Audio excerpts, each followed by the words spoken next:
Hello all of you. अभी हम लोग डिस्कस करेंगे MCSL 205 question paper previous year का एक क्वेश्चन सेट मैंने लिया है। इससे आपको ये पता चलेगा कि प्रैक्टिकल एग्जाम में किस तरह के क्वेश्चंस पूछे जाते हैं। तो जैसा कि देख सकते हो इस एग्जाम में 2 क्वेश्चंस आपसे पूछे जाएंगे। सी लैंग्वेज एंड पाइथन से दोनों से 1 क्वेश्चन आपसे पूछे जाएंगे और हर एक क्वेश्चन के लिए 20 मार्क्स आपको दिया जाएगा और 10 मार्क्स वाइवा के लिए होता है। वाइवा में जनरली आपका जो बेसिक कॉन्सेप्ट है उससे रिलेटेड क्वेश्चन पूछे जाते हैं। वैसे तो इसका कोई पर्टिकुलर सिलेबस नहीं है, जो भी आपने स्टडी किया हुआ है सी लैंग्वेज एंड पाइथन उसमें कहीं से भी क्वेश्चन पूछे जा सकते हैं। फिर भी आपको बेसिक कॉन्सेप्ट पे ज्यादा फोकस कर लेना चाहिए, एक बार रिवाइज कर लेना चाहिए, क्योंकि बेसिक कॉन्सेप्ट से यदि वो क्वेश्चन पूछते हैं और आपने उसका आंसर नहीं दिया तो फेल होने के ज्यादा चांसेस है। तो इसीलिए बेसिक कॉन्सेप्ट अच्छी तरह आप लोग रिवाइज करके एग्जाम में जाओगे। ओके, चलिए हम लोग फोकस करते हैं प्रैक्टिकल क्वेश्चन के ऊपर। तो देख सकते हो यहाँ पे फर्स्ट क्वेश्चन के 2 पार्ट है, part A and part B, और हर एक पार्ट 10 मार्क्स के लिए है। ये सी लैंग्वेज से क्वेश्चन लिया हुआ है।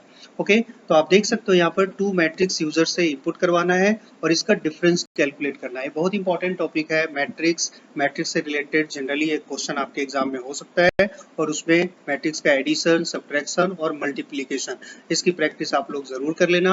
ऐसे क्वेश्चन हम लोगों ने कई बार किया हुआ है। फिर भी कुछ स्टूडेंट्स को डाउट है तो यहाँ देखो मैंने एक प्रोग्राम राइट कर दिया है, आप चाहो तो एक बार फिर से यहाँ रिवाइज कर सकते हो। यहाँ पे मैंने 3 मैट्रिक्स लिया है A B C और इसका डायमेंशन 3x3 मैंने डिफाइन कर दिया है। यूजर से फर्स्ट मैट्रिक्स में आपने डेटा एंटर किया, फिर यहाँ देखो सेकेंड मैट्रिक्स में डेटा एंटर किया और डिफरेंस कैलकुलेट करने के लिए सिंपल लॉजिक है, matrix A minus matrix B को माइनस करके सी मैट्रिक्स में मैंने स्टोर कर दिया और इसको इस तरह से आप प्रिंट कर सकते हो।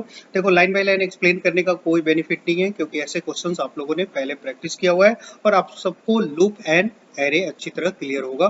फिर भी यहाँ पर एक रेफरेंस के लिए मैंने राइट कर दिया है। ओके, चलिए अब सेकेंड क्वेश्चन हम लोग डिस्कस करेंगे। फर्स्ट क्वेश्चन का सेकेंड पार्ट है, इसमें आपको यूजर से एक स्ट्रिंग इनपुट करना है और उसको रिवर्स करना है। और देखो एक कंडीशन भी दिया हुआ है कि यहाँ पर इनबिल्ट स्ट्रिंग फंक्शन यूज नहीं करोगे, यानी जो प्री डिफाइंड फंक्शन है उसका यूज नहीं करना है। तो देखो मैंने यहाँ पे एक प्रोग्राम राइट कर दिया, आप चाहो तो इसको एक बार प्रैक्टिस कर सकते हो। यहाँ पे मैंने एक स्ट्रिंग डिफाइन किया है, यूजर से एंट्री किया है स्ट्रिंग को गेट्स फंक्शन का यूज करके। और देखो ये जो व्हाइल लूप मैंने यूज किया है इसका लेंथ कैलकुलेट कर लिया है। यहाँ मैंने प्री डिफाइंड फंक्शन का यूज नहीं किया है, इस लूप के हेल्प से लेंथ कैलकुलेट करोगे। और पी वेरिएबल लिया है, इसमें लास्ट पोजीशन मैंने स्टोर कर लिया है, यानी लेंथ इसका 5 है तो लास्ट पोजीशन क्या होगा उस स्ट्रिंग का 4 होगा, तो इसलिए लेंथ -1 यानी पी के अंदर लास्ट पोजीशन मैंने स्टोर कर दिया है।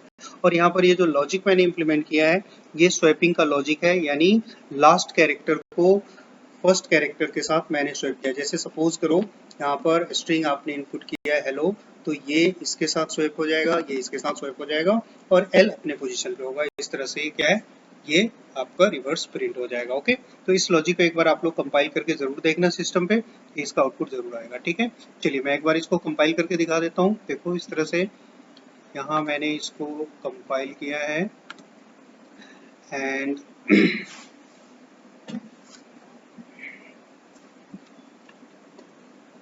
देखो ये आपका आउटपुट स्क्रीन आ गया। यहाँ पे यूजर से आप एक स्ट्रिंग इनपुट करो, जैसे सपोज मैंने यहाँ पर हेलो इनपुट किया है, तो इसको इस तरह से देख सकते हो यहाँ पर रिवर्स करके प्रिंट कर दिया है। ठीक है, तो आप इसको खुद से एक बार टाइप कीजिए और ऐसे लॉजिक को आप स्टेप बाय स्टेप कंपाइल करके देखो, फिर आपको ये समझ में आ जाएगा। ठीक है, क्लियर? ओके, देखो ये सेकेंड क्वेश्चन है, इसको पाइथन के हेल्प से इंप्लीमेंट करना है। इस क्वेश्चन में कैलकुलेटर डॉट पी वाई के नेम से आप एक मॉड्यूल डिजाइन करोगे और इस मॉड्यूल के अंदर फैक्टोरियल एंड फिबोनिक सीरीज के लिए अलग अलग फंक्शन आपको डिफाइन करना है और आपको ये शो करना है कि जो मॉड्यूल आपने डिजाइन किया है कैलकुलेटर डॉट पी वाई, इसको कैसे इंपोर्ट करोगे किसी दूसरे प्रोग्राम में, और इसके अंदर जो आपने फंक्शन बनाया है फैक्टोरियल के लिए एंड फिबोनिक सीरीज के लिए, इसको कैसे कॉल करोगे ये आपको शो करना है। ओके, क्वेश्चन समझ में आ रहा है? तो आप देखते हो मैंने यहाँ पे कोड राइट किया हुआ है और इसमें फैक्ट एंड फिबोनिक सीरीज के लिए अलग अलग मैंने फंक्शन डिफाइन कर लिया है। यहाँ पर मैं आपको कोड डिस्कस करके नहीं बताऊंगा, क्योंकि ऐसे क्वेश्चन हम लोगों ने पहले भी कई बार किया हुआ है। तो आपको ये फोकस करना है कि ऐसे क्वेश्चन किस तरह से हम लोग इम्प्लीमेंट करेंगे ऐसे क्वेश्चन को। तो यहाँ पे आप अलग अलग फंक्शन इस तरह से डिफाइन कर लोगे। आप चाहो तो यहाँ पर रिकर्सिव फंक्शन भी यूज कर सकते हो, मैंने यहाँ पर सिंपल फंक्शन यूज किया हुआ है। ठीक है, ये समझ में आ रहा है। अब आप इसको सेव करोगे, देखो यहाँ पे कैलकुलेटर डॉट py के नेम से आप जैसे ही सेव करोगे ऑटोमेटिकली ये मॉड्यूल बन जाएगा, यानी इसी को मॉड्यूल कहते हैं हम लोग।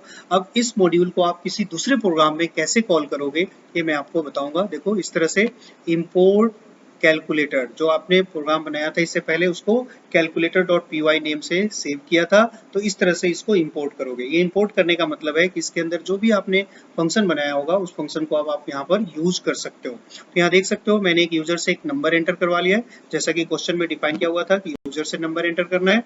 और उसके बाद यहाँ कैलकुलेटर डॉट फैक्ट, ये जो कैलकुलेटर मॉड्यूल था इसके अंदर फैक्ट के नेम से मैंने फंक्शन बनाया हुआ था, इसको मैंने इस तरह से कॉल कर लिया। इसमें x को पास किया है और फिबोनिक में मैंने x को पास किया है। आप लोग चाहो तो दोनों के लिए अलग अलग यूजर से नंबर एंटर करवा सकते हो। ठीक है, ये समझ में आ रहा है। तो इस तरह से इसको इंपोर्ट करते हैं और इसके अंदर जो फंक्शन है ये कॉल करते हैं। अब आप इसको रन करके देखो, यहाँ पर ये देखो इस तरह से मैंने रन किया। रन करने के बाद आपके स्क्रीन पे आउटपुट आ रहा है ये एंटर नंबर। अब एक नंबर आप एंटर कीजिए यहाँ पे 5, और इस तरह से देखो आपके स्क्रीन पे आउटपुट आया factorial of 5 is 120 and Fibonacci series आपका प्रिंट हो गया। ठीक है, तो इस तरह से एग्जाम में आप शो करके बताओगे। Okay, thank